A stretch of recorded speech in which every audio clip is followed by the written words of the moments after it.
All right, everybody, welcome back. Ready for another deep dive. Today, we're tackling something that I think is super relevant to pretty much everyone in healthcare these days. Social listening. Yeah, it's really become essential, hasn't it? Totally. I mean, think about it. We've got some great sources here, and we're going to really unpack them.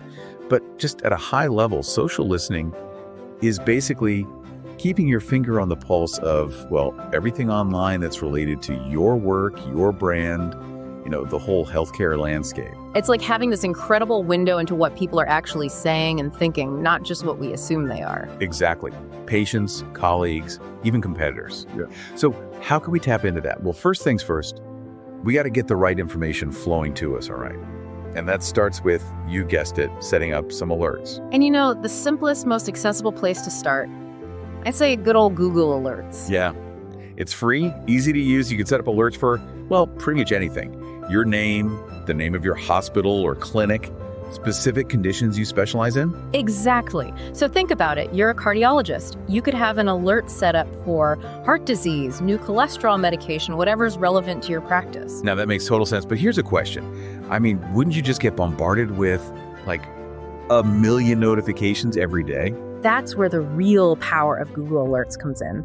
You can actually get incredibly specific with how you set those alerts up. Oh, really? I'm intrigued. So let's say you're not just interested in any mention of that new cholesterol medication. You specifically want to see what patients are saying about their experiences, right? Yeah, makes sense. Well, you can use search operators, so you could put the medication's name in quotation marks to make sure you're only getting results that include that exact phrase. Okay, that's smart. So you're filtering out all the irrelevant stuff. Right. And then you can add keywords like patient experience, side effects to really zero in on what matters most. Wow, that's pretty powerful stuff. Yeah. Imagine the insights you could gain. Absolutely. But I will say, even with all the refining, keeping up with everything manually across all the different platforms, Twitter, Facebook, LinkedIn, forums, it would be, well, overwhelming. Exactly. That's where those social media management tools, like Hootsuite, really come into play. Okay, so tell me about that. Like, how does a tool like Hootsuite help with this whole social listening thing? Think of it this way. Instead of having to check each platform individually, Hootsuite pulls in all those mentions, filters by keywords. You can even filter by sentiment, positive, negative, neutral. So it's not just about the volume of mentions, it's about understanding how people are actually feeling. Exactly. It's like having a research assistant constantly scanning the web and delivering a curated report right to your dashboard. It's all laid out in a way that's, well, actually manageable. I can see how that would save a ton of time and energy, especially in healthcare, where, let's face it, nobody has a lot of spare time. Right. You're busy seeing patients, keeping up with research. The last thing you need is to be spending hours on end trying to manually sift through social media. Okay, so we've talked about setting up alerts using tools like Hootsuite, but our source also talks about the importance of identifying influencers. Now, I'm curious, how does that fit into the picture? So when it comes to staying ahead of the curve, influencers are key, right? I mean, who are the thought leaders in your field?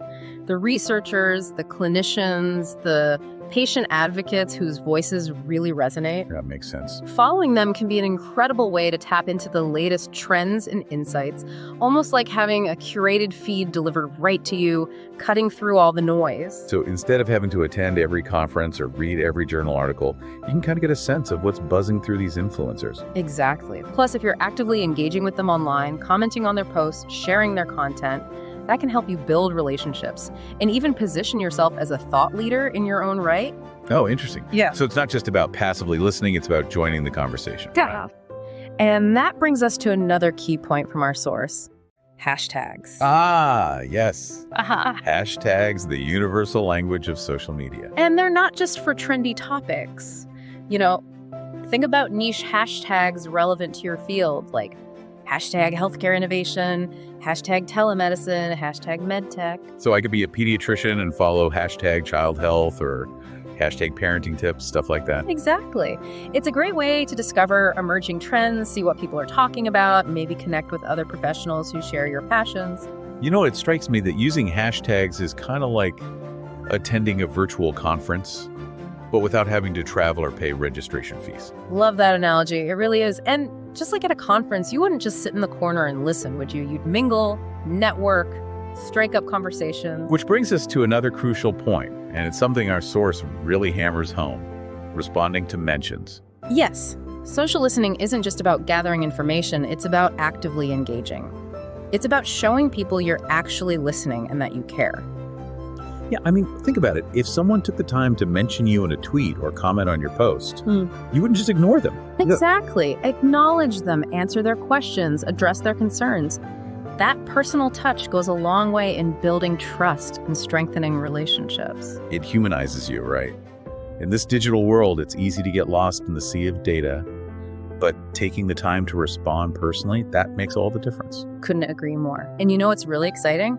All this data we're gathering through social listening, it can actually fuel our content strategy. Oh, that's interesting. Tell me more. Think about it. You've been listening to conversations, analyzing trends, understanding the questions people are asking. That's gold. So I could use that to create content that actually resonates with my target audience. Exactly. Let's say you're a dermatologist and you're seeing a lot of chatter about a new skincare trend. Well, maybe you create an informative blog post or video addressing the pros and cons, separating fact from fiction. So it's not just about keeping up with trends.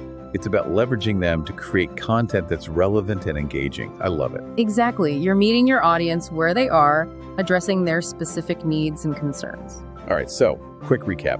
We're setting up targeted alerts, using tools like Hootsuite to monitor conversations, identifying and engaging with influencers, tracking relevant hashtags, responding to mentions, and using all those insights to shape our content strategy. That's quite a toolkit. It is, and I think the key takeaway here is that social listening isn't just another task to add to your already overflowing to-do list. It's a powerful tool for growth, for learning, for connecting. It's about staying ahead of the curve, right? And not just keeping up, but actually contributing to the conversation in a meaningful way. Absolutely. And as you start implementing these principles, I want you to consider this. How can social listening not only help you keep pace with the ever-changing world of healthcare, but empower you to become a thought leader, a voice of authority in your field? How can it help you shape the future of medicine, one conversation at a time? That's a great question. It's not just about listening, it's about leading, about driving the conversation forward. Precisely. Well, on that note, I think it's time to wrap up this deep dive. But keep those wheels turning, folks. And remember, until next time, stay curious.